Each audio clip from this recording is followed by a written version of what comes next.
பழைய ரூபாய் நோட்டுகளை புதிய நோட்டுகளாக மாற்றி தருவதாக கூறி அரியலூரில் 35 லட்சம் ரூபாய் மோசடி நடைபெற்றுள்ளது. இதுகுறித்த கூடுதல் தகவல்களை தருகிறார் எமது அரியலூர் செய்தியாளர் ஞானசேகரன். ஞானசேகரன், இந்த மோசடி எப்படி நடைபெற்றது?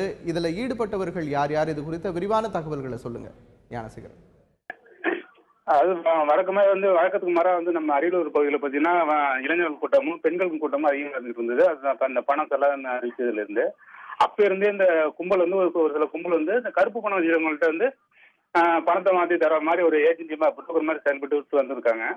இதுல அதே அந்த அளவுல பணப்பொருட்கள் அதிகமாக வச்சுட்டு இருந்திருக்கு. இந்த நிலையில தஞ்சாவூரை சேர்ந்த கதிரேசன் என்பவர் கடந்த 27ஆம் தேதி அரியலூர்ல உள்ள ஒரு தனியார் லாட்ஜில் ரூம் எடுத்து தங்கியிருக்காரு. அப்போ அவர் அவரை தொடர்ந்து அரியலூர் சேர்ந்த கொஞ்சம் பேர் என்ன பண்றாங்க, அவர்கிட்ட போய் பழைய நோட்டை வாங்கிட்டு புது நோட்டு மாற்றி தராங்க அப்படின்னு சொல்லிட்டு வாங்கிட்டு இது பண்றாங்க. சில நேரத்தில் கொஞ்ச நேரம் அப்ப உள்ளார பணத்தை நோட்டுன்றாங்க. பழைய நோட்டும் வச்சிருக்காங்க. அதே சமயத்துல 2000 புதிய நோட்டும் வச்சிருக்காங்க. இந்த நோட்டுகள் எல்லாம் வாங்கி பார்த்துட்டு திடீர்னு என்ன பண்றாங்க, இந்த அரியலூர் பகுதியை சேர்ந்த இளைஞர்கள் திடீர்னு இது பண்ணிட்டு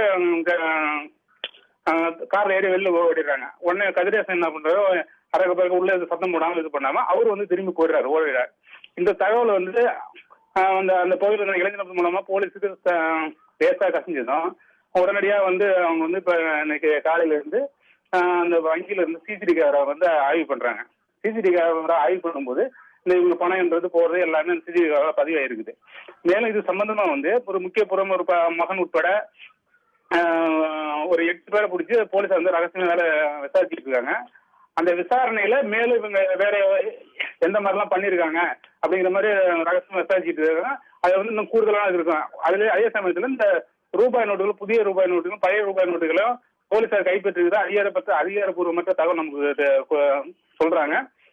அதனால இந்த கும்பல் நிறைய அளவுல செயல்பட்டு இருக்கலாம். இன்னும் அதிகமா மற்ற தஞ்சாவூர், திருச்சி மற்ற மாவட்டங்களை சேர்ந்த முக்கிய கருப்பு பணம் வச்சிருந்த முதலாளிகளுக்கு இவங்க கூலிப்படையா செயல்பட்டுலாம் சொல்லி நம்பிக்கிட்டு இருக்காங்க.